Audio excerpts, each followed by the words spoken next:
Assalamualaikum warahmatullahi wabarakatuh. Salam rahayu, rahayu, rahayu. Jumpa lagi dengan saya di channel New Adi Saular Tutorial. Di kesempatan kali ini saya akan meneruskan dari episode yang kemarin, yaitu dimana saya mengerjakan Xiaomi Redmi 5 ini dengan kondisi kaca touchscreen retak dan gumpil di bagian pojok bawah, dan juga terdapat flek warna hitam atau tombel yang kecil di bagian bawah, teman-teman. Sedangkan untuk di bagian tengah ini saya kira itu tombel, ternyata bukan, alias kotoran ya teman-teman. Perhatikan di bagian LCD ini, di bagian bawah itu terdapat flek warna hitam kecil, dan juga untuk di bagian kaca touchscreen sudah pecah dan pada gumpil. Di bagian ini sudah saya bongkar ya teman-teman untuk cuplikan video di awal atau di episode 1. Di bagian ini kita memisahkan LCD dari framenya, alias kita bongkar LCD dari frame. Kita panasi dulu menggunakan alat separator, dan setelah alat separator panasnya tercukupi, kita lepas untuk membongkar di bagian LCD dari framenya. Dan di tahap ini, setelah kita membongkar LCD dari frame, selanjutnya kita memisahkan kaca touchscreen-nya ya teman-teman. Untuk panasnya tetap sama, kita coba untuk memisahkan kaca touchscreen dari LCD-nya. Oke, kita memisahkan kaca touchscreen dengan ekstra hati-hati karena hanya dimintai pelanggan untuk penggantian kaca touchscreen-nya saja. Jadi harus kita selamatkan untuk LCD-nya agar tidak mengganti LCD yang baru. Di bagian bawah terdapat kaca touchscreen yang sudah gumpil atau retaknya sudah parah. Dan setelah kita memisahkan kaca touchscreen, masih ada sisa lem, kita bersihkan dulu. Untuk full tutorial cara penggantian kaca touchscreen, kalian bisa cek linknya di kolom deskripsi ya teman-teman. Karena di tahap ini atau di episode part 2 ini, saya mengerjakan atau mengasih tutorial di bagian bagaimana cara menghapus tombel atau menghilangkan flek warna hitam di LCD. Oke, setelah kita memisahkan kaca touchscreen, alangkah baiknya kita tes dulu apakah ada yang cacat atau tidak. Seperti inilah apabila setelah kita memisahkan kaca touchscreen yang awalnya itu tombelnya sedikit di bagian pojok, ternyata setelah kita memisahkan kaca touchscreen, tombelnya makin besar dan juga merambat semakin banyak di bagian tengah maupun di bagian atas teman-teman. Jadi banyak tombel atau banyak flek hitam di LCD. Oke, perhatikan di bagian ini. Di bagian ini cara menghapus tombel, kita buka layar kunci atau pengaturan, jangan tidur untuk kita pilih agar layarnya tetap menyala dan tidak mudah terkunci. Di bagian ini LCD masih nempel ke frame ya teman-teman, jadi kita letakkan LCD ke frame, dan selanjutnya di bagian ini kita siapkan untuk solasi, yaitu berbentuk busa atau solasi yang tebal, yaitu tujuannya untuk membuat pembatas atau kita kasih pembatas agar saat kita memijit seperti ini menggunakan tatakan tisu dan menggunakan ujung jari sambil kita tekan secara halus dan juga sambil kita dorong pelan-pelan. Jadi solasi yang berbentuk busa itu tebal atau solasi yang warna hijau itu hanya tujuannya mengasih pembatas ya teman-teman, agar tidak kebablasan atau tidak mengenai di bagian kristal LCD di bagian bawah. Karena jika tombelnya itu terdapat atau posisinya tombel di bagian dekat kristal LCD, apabila tidak hati-hati nanti bisa menyebabkan LCD rusak ataupun bergaris dan juga bisa menyebabkan LCD pecah. Oke, untuk di bagian tombel yang besar sudah saya pisahkan menjadi dua bentuk, dan sekarang kita hapus tombel di bagian yang masih ada sisa di bagian samping kiri, maksud saya samping kanan. Untuk di bagian ini saya tidak menggunakan tatakan tisu ya teman-teman, melainkan langsung di ujung jari sambil kita tekan secara halus dan juga sambil kita dorong secara pelan-pelan. Gak usah terlalu cepat ya teman-teman, dan juga gak usah terlalu buru-buru untuk menghapus atau menghilangkan tombelnya.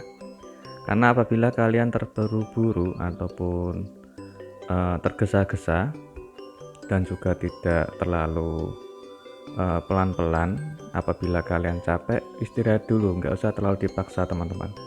Apabila kalian memaksa dan terlalu gesa-gesa untuk kepengen cepat menghapus tombolnya, itu bahkan mungkin bisa menyebabkan kecelakaan kerja seperti bikin LCD cacat bergaris ataupun blank hitam, atau LCD bisa rusak ya teman-teman. Oke, di bagian bawah sudah saya hilangkan atau saya hapus untuk tombolnya. Sekarang di bagian sisa-sisa yang ada di bagian pojok samping. Tetap harus extra hati-hati dan pelan-pelan saja, nggak usah terlalu tergesa-gesa dan juga nggak usah terlalu buru-buru. Yang penting tombolnya pelan-pelan bisa hilang total dan nggak bakal kembali lagi dan LCD-nya kembali bersih.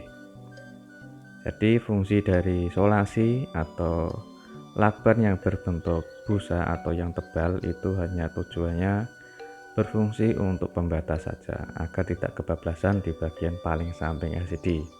Apabila kebablasan nanti bisa menyebabkan LCD retak ya teman-teman, karena tertekan oleh ujung jari kita.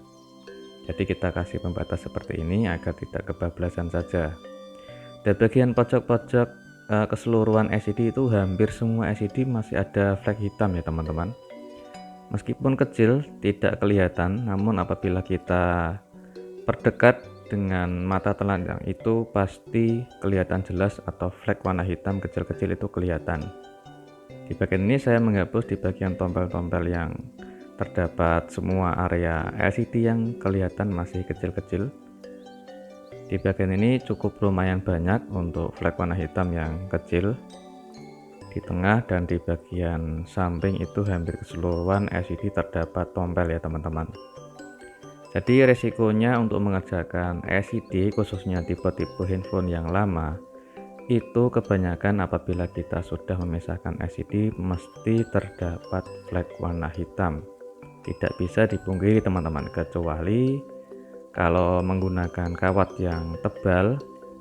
Kalau tipe handphone yang baru itu pun nggak keluar tombol.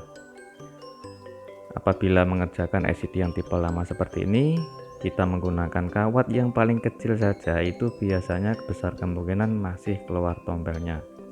Untuk di bagian ini sudah kita memisahkan kaca touchscreen-nya, sudah sukses dan juga menghilangkan dan menghapus tombol secara permanen dan tidak bakal kembali lagi, sudah hilang ya teman-teman.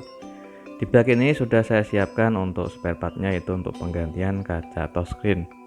Untuk cara penggantian kaca touchscreen atau glass, kalian bisa cek linknya di kolom deskripsi. Jadi setelah kita menghapus tombol atau sebelum menghapus tombol, kita kerjakan dengan ekstra hati-hati, dan setelah kita mengerjakan bagian menghapus tombol juga harus ekstra hati-hati karena tujuannya menyelamatkan LCD ori bawaannya. Jadi lebih mudah untuk penggantian LCD satu set ya teman-teman. Paling butuh sekitar 10 menit sudah kelar untuk penggantian LCD satu set yang baru.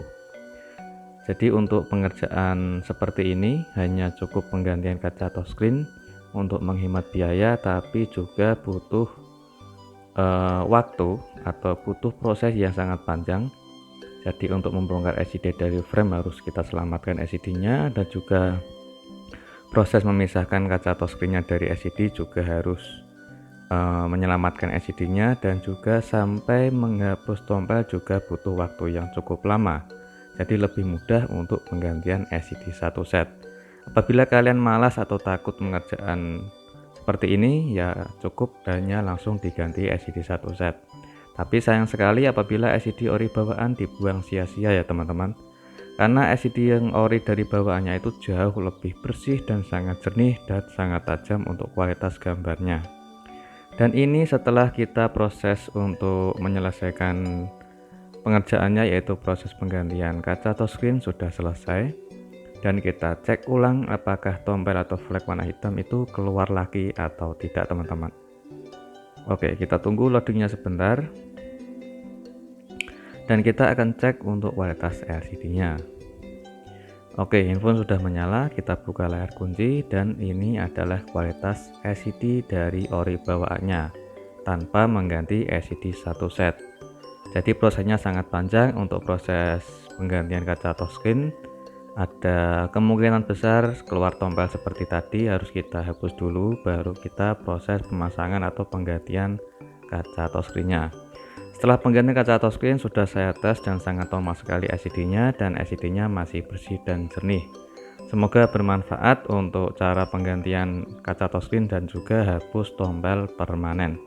Jumpa lagi di tutorial berikutnya. Assalamualaikum warahmatullahi wabarakatuh.